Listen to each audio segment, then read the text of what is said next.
5 ਕੱਚੇ ਸਕੂਲ ਆਈ ਹੋ जी है 8वीं आदा 8 ਉਹ ਨਾਂ ਦੱਸੋ ਮੁਸਲਮਾਨਾਂ ਦਾ। ਉਹ खुदा बख्श ਖੁਦਾ ਬਖਸ਼। और दूजे तो मैंने याद नहीं है।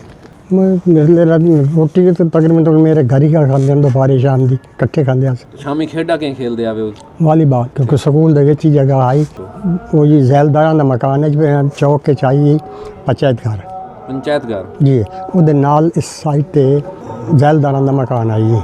जैलदार तो चले गए अपने पिंड च 6 कसीए और वो मकान खाली पे आए लाला जी का ट्रांसफ़र होते आया तो उस मकान च रह गया। बड़ा अच्छा मकान आई वो ਜੈਲਦਾਰ ਦਾ ਮਕਾਨ। उत्थे मैं पहली तो लैते 8वीं तक उत्थे ही बैठे रहे। हाँ जी 12 साल लाला जी उत्थे ही पटवारी रहे। उस वक्त खानेवाल दे बिजली घर दे विचों निकले। हाँ 2 मुसलमान हाँ जी निकले। उस लड़की ने उठा लिया उन्हें तो ट्रेन उत्ते खलोता ही एक फौजी आई गोरखा उत्थे अमृतसर आए। फिर इत्थे आए तो 2 गाड़ियाँ मुसलमानों की रोक गई तो एक गाड़ी साड़ी आई जी वो एक वो दिती तो 2 उन्हें मुसलमाना लाइया। माली नुकसान हिंदुओं का उस पासे होया है और जानी नुकसान इत्थे मुसलमानों का होया है। मेरा नाम कंवल मैदान है जी। ਤੁਹਾਡੀ ਪੈਦਾਇਸ਼ ਕਦੋਂ ਦੀ ਹੈ? 28 मार्च 1933 थी। मेरा जन्म है जी ਚੱਕ 21 आर तुंबा ਚੱਕ 21 ਆਰ। हाँ ਤਹਿਸੀਲ ਕਿਹੜੀ ਪੈ ਗਈ? तहसील है जी ਉਹਦੀ ਇਹ ਕਬੀਰ ਵਾਲਾ ਜੀ। ਤੁਹਾਡੇ ਆਲੇ ਦੁਆਲੇ ਕਿਹੜੇ ਚੱਕ 21 आर ਉਹਦੇ ਨੇੜੇ ਕੇਸ਼ਾ ਮੀਆਂ ਚੁੰਨੂ ਨੂੰ ਸੜਕ ਜਾਂਦੀ ਆਈ जी हाँ और इधरों तुलंबा ਤੁਲਮ ਬਣ ਜਾਂਦੇ। ਤੁਲੰਬਾ ਚੌਖੀ ਦੂਰ ਆਈ। मैं 2 मील 1.5 मील दूर नहीं मियाँ ਨੂੰ ਤਾਂ ਅੱਗਾ ਹੈ तहसील आई जंग में ਗਿਆਣੇ ਦੀ। ਉਸ ਤੋਂ ਅੱਗਾ ਹੈ ਤੁਲੰਬਾ। ਪਿਤਾ ਜੀ ਦਾ ਨਾਂ ਕੀ ਆਈ? ਲਾਲਾ ਤੀਰ ਦਾਸ ਮੈਦਾਨ। ਕੰਮ ਕੀ ਆਈ ਤੁਹਾਡਾ ਉੱਥੇ? ਸਰ ਕੰਮ ਲਾਲਾ ਜੀ ਤੋਂ ਪਟਵਾਰੀ ਹਨ ਜੀ। ਮੈਂ ਪੜ੍ਹਦਾ ਹਾਂ ਜੀ ਉਸ ਵਕਤ ਉੱਥੇ 8ਵੀਂ ਜਮਾਤ ਪਾਸ ਕਰਕੇ ਆਇਆ। ਸਕੂਲ ਦਾ ਨਾਂ ਕੀ ਆਈ? ਜੀਵੰਤ ਸਿੰਘ ਵਾਲਾ। ਉਹ ਚੱਕ 21 ਚ ਆਈ ਜਾਂ ਕਿਥਾਈ ਹੋਰ? ਨਾ ਜੀ ਨਹੀਂ ਉਹ ਤਹਿਸੀਲ ਕਬੀਰਵਾਲ ਦੇ ਵਿੱਚ ਉੱਥੇ ਲਾਲਾ ਜੀ ਵੀ ਇੱਥੇ ਪਟਵਾਰੀ ਹਨ।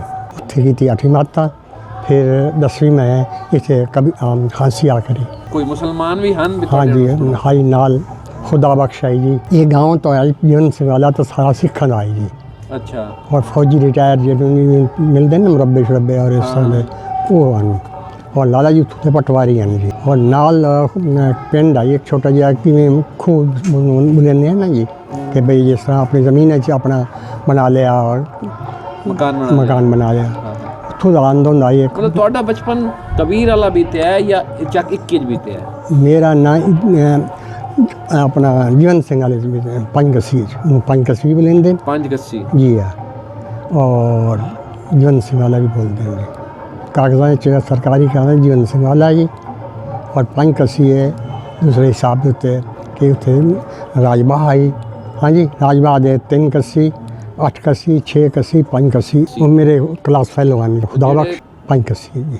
5 कसी ਸਕੂਲ ਆਈ ਹੋ? जी है 8वीं आदा 8 ਉਹ ਨਾਂ ਦੱਸੋ ਮੁਸਲਮਾਨਾਂ ਦਾ। ਉਹ खुदा बख्श ਖੁਦਾ ਬਖਸ਼। और दूजे तो मैंने याद नहीं है। मैं मेरे रोटी तो तकरीबन तो मेरे घर ही का खाते दोपहर शाम की इकट्ठे खाते अस। ਸ਼ਾਮੀ ਖੇਡਾਂ ਕਿਵੇਂ ਖੇਲਦੇ ਆਵੇ ਉਹ? वालीबाल क्योंकि स्कूल दे विच ही जगह आई वो जी जैलदारां दा मकान है चौक के चाहिए पंचायत घर ਪੰਚਾਇਤ ਘਰ जी ਉਹਦੇ ਨਾਲ इस साइड ते जैलदारां दा मकान आई है। जैलदार तो चले गए अपने पिंड च 6 कसीए और वो मकान खाली पे आए लाला जी का ट्रांसफ़र होते आया तो उस मकान च रह गया। बड़ा अच्छा मकान आई वो ਜੈਲਦਾਰ ਦਾ ਮਕਾਨ। उत्थे मैं पहली तो लैते 8वीं तक उत्थे ही बैठे रहे। हाँ जी 12 साल लाला जी उत्थे ही पटवारी रहे। आंदे मेरा क्लास फेलो सी और कई दफ़ा ऐसा है कि भाई देर हो जाती है भाई ट्यूशन वगैरह में बैठ के पढ़ने तो मेरे को ही रह जाता है जी खुदा बख्श। या मेरा नवा साइकिल आई हाँ जी और वो लैते चला जाता है घर तकरीबन तक उत्थे ही रह जाता है मेरे को पटवार खाने 5 कसी ਚ ਮੰਦਰ ਮਸਜਿਦ गुरुद्वारा इतना है कि उस एरिए च ही कोई ना गुरुद्वारा ऐसा 5 कसी ਦਾ। 5 कसी का ਘਰ ਯਾਦ ਆਂਦਾ? ਉਹ बिल्कुल आंदा है 8-9 कमरे अंदर। ਕਦੇ ਜੀ ਕੀਤਾ ਕਿ ਮੈਂ ਆਪਣਾ ਘਰ ਵੇਖ ਕੇ ਆਵਾਂ?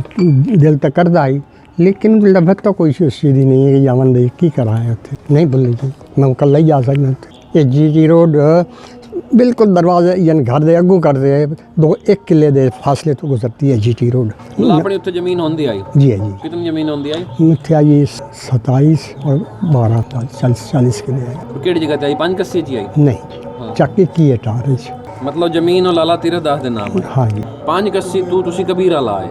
जी 5 ਕੱਸੀ ਤੁਹਾਡੇ ਨਾਲ ਕੋਈ ਹਾਦਸਾ ਵਾਰਦਾਤ ਕੋਈ ਹੋਈ? क्योंकि सिखों का गाँव है जी और वो उतों के दबाव सिखों के दबाव ये है कि 30 किलोमीटर दे ते कोई आदमी साढ़े नज़दीक नहीं बैठता। कबीर वाले ने प्रसिद्ध सा खानवाल आ गए, खाने वाला खानवाल अनाज मंडी उत्ते जी एक राजबा है जी रजवा जी है जी और उत्थे लोग छुपे बैठे हैं कबीर वाले नाल। उत्थे साढ़े घोड़े के उत्ते खुर्सी रखी हुई आई, वो ये पासे चांदी के सिक्के और इस पासे चांदी के भरे हुए हैं और इतना एक सोना आई जेह्ड़ा कि मेरी याददाश्त होंदी है वो बिच रखे हुए आई हन्ने दे घोड़े दे जेह्ड़ी जीन होंदी ना जी ओह्दे बिच रखे हुए आई। फिर सानू शाम इस टाइम पता लग गया कि भाई लुटी गया है तो दादा थोड़ा जख्मी हो गया है। मेरा दादा ले आ रही कबीर वाले भाई अग्गा जो आसान भाई फिर उत्थे लुटी गया जो काफ़ी नुकसान होया उत्थे। बंदे का नुकसान को ना उस वक्त खानेवाल दे बिजली घर दे विचों निकले हाँ 2 मुसलमान हाँ जी निकले उस लड़की ने उठा लिया उन्हें तो ट्रेन के उत्ते खलोता ही एक फौजी आई गोरखा वो भाई ते आ गए, लड़की छुट गई जी। फिर वो चले गए क्योंकि पिछू दबाव ट्रेन के उत्ते बड़ा दबाव हो गया ही लुट्टन छुट्टन का। फिर चले गए 5 आदमी सारे हो। फिर 2 मिनट बाद वो 2 आ गए 2 मिनट फिर वो आदमी फिर अगू आ गए उस लड़की ने चुकन वास्ते। वो बड़ा वक्त पूरा गुजरिया साढ़े वास्ते और फिर उन्होंने उत्ते ट्रेन के उत्ते आपने आँदी ना छकड़ा जब वो छत ते खलोता आई वो उन्हें उतों गोली मारी तो ढेर हो गया जी। फिर अस सही संभाल आ गए, लड़की बच गई। वो वक्त बड़ा बुरा है।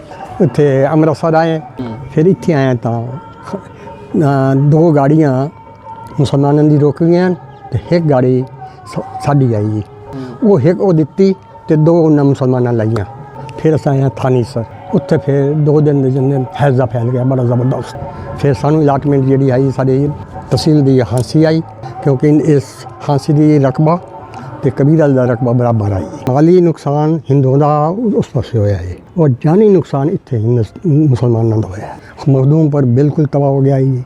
थोड़ी 9-10 किलोमीटर आई 4 किलो वो वक्त जो आई ना जी सादा ही पैसा का ना निशानी कोई नहीं होंदा जी। शादी हो जाए ना एक लड़की की उत्थे तो सारा गाँव जो है ना कोई चीनी ले गया कोई दुध ले गया कोई कुछ ले गया कोई कुछ ले गया उस तरह का कट्ठा हो जाता है देखो और लड़की की शादी परेशानी नहीं होती जी। इस तरह समाज आई है बनी हुई चीज़ आई थोड़ी बहुत मैं थोड़े चला गया तो मेरे आ गए वो भी इसी तरह इमदाद करें एक दूजे की।